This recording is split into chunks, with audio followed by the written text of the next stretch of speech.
everybody, and welcome to the Evelyn Taylor Majure's History of Coloring Book program. First, let us discuss what kind of art coloring books are. Coloring books are in the line art style. These lines are placed against a plain background without shading or color to represent two-dimensional or three-dimensional objects.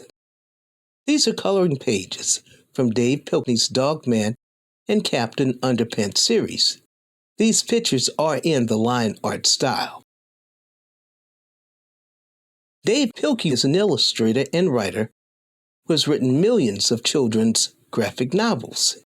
His books include Captain Underpants and the Dog Man series. Pilkey worked with the Library of Congress to create videos for kids who might be interested in learning to draw line art while social distancing at home. Line art has been around for thousands of years. We view cave drawings from Europe to intricate mandalas drawn by Buddhist monks in East Asia. Cave drawings express creativity, telling stories about people's culture. Mandalas are geometric line art drawn as a spiritual ritual to find enlightenment and healing. Coloring books provide a mentally stimulating and relaxing way to use your imagination, solving social problems and being very beneficial in health and therapy. Robert Serres, The Florist, is a botanical painting book printed in 1760. It comes with instructions on what colors to paint with. For example, colors like ultramarine, sap green, and that very pretty gallstone brown. There are over 60 drawings of flowers in The Florist.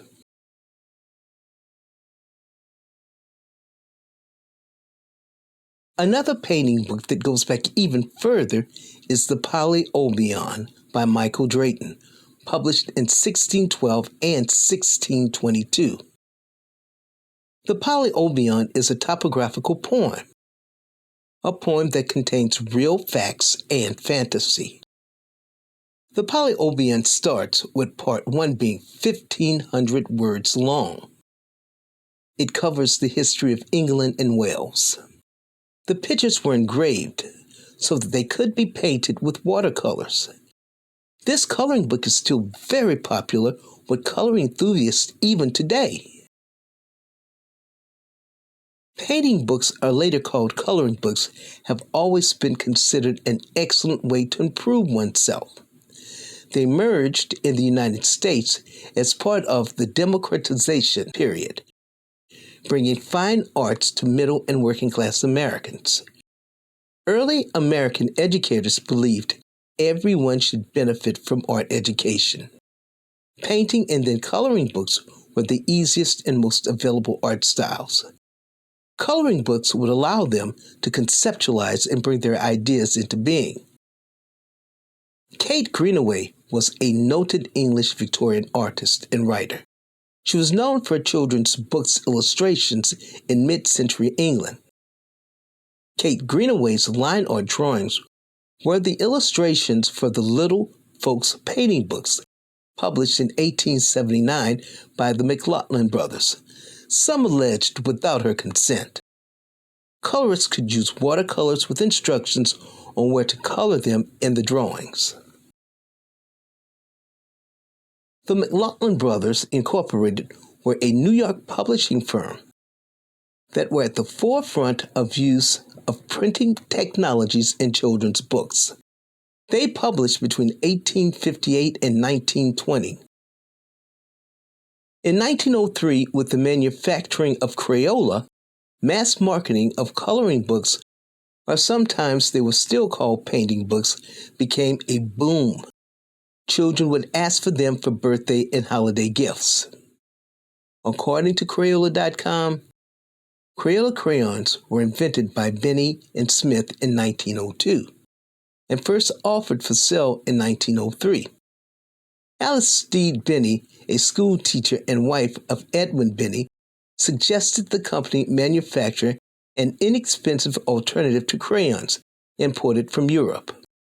The trade name Crayola was coined by Mrs. Edmund Benny, who joined the French word cray, meaning stick of chalk, with ola, from the word oleaginous, meaning oily. Crayola crayons are made primarily from paraffin wax and color pigment. The McLaughlin brothers were not the only publishers to produce coloring books. Another innovator in the coloring book or painting book market was Richard F. Alcott. Richard Alcott was a famous cartoonist at the beginning of the 20th century. Alcott's Buster Brown and Mary Jane coloring books were used to pitch sell products like children's shoes.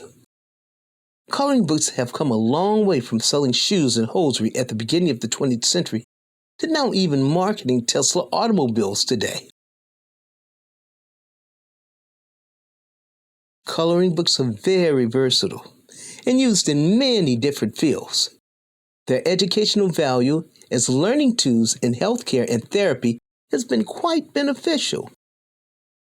Katie's coloring book about drug and health, conceived by Susie Rice in 1970, was the first publication which addressed the subject of drug abuse at a child's level.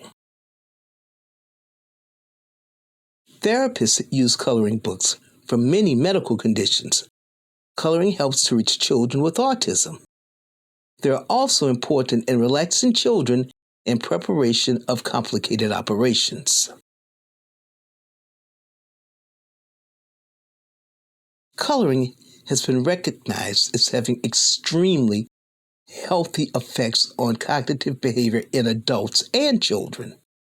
This is especially important in improving mental health that will lead to positive behavior. Relaxing creativity brings less stress into day-to-day life activities. Politics and coloring books have a long history. The first published militant coloring books began in the early 1960s. The Executive Coloring Book, first published in 1961, takes shots at the day-to-day drab gray business suit. This coloring book lampoons the required gray business suit by asking the colorist not to liven it up with coloring. The Black Panther coloring book was allegedly created in 1968 by the FBI to stir up hatred for the adjutant militant group. In 2015, a new edition of the Black Panther coloring book was published by Cora Preshaw and Bill Sullivan, with a new perspective on the last 50 years of Black social unrest. The offensive sections were omitted. If you really like political coloring books, try coloringbooks.com. Sometimes you just want to have some fun coloring. These coloring pages of line art drawings of famous personalities are really great for that. Coloring books are great ways for people of different heritage to tell their stories. Holistic and adult coloring books are very popular now and particularly good for well-being. Holistic coloring takes your mind from your problems and troubles. They bring you into a state of mindfulness. Mindfulness is the practice of paying attention in the present moment. Mindful coloring draws our attention into the present moment through coloring in coloring books. A little chamomile tea while we color, please. Coloring books have come a long way since 1612, when painting books were for the amusement of the rich and privileged. They're now significant in about every field where improving social conditions are important: education, job training, health, and therapy. Coloring brings social awareness to everybody on the planet. So let us color using those first bright 8 colors: red, orange, yellow, green, blue, violet, brown, and black. We hope you learned a lot about a very colorful art form. Maybe try starting your own coloring book club. Come to the Utica Library and we'll gladly give you coloring pages to get you started. Goodbye, everybody, and have a great day. These are a few websites you might like to visit.